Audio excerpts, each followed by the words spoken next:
Okay, got the walnut root on the mill and situated.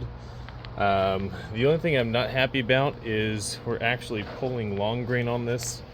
If you look at the sawmill, we're running this way, and the saw blade should be pulling across the log, but we're pulling lengthwise because of the size of this root ball. So when we get this side knocked down a little bit, we'll have better reference and be able to get it. But you can see the curl in there. It's just beautiful grains on this. So yeah, we'll get some more slabs off it.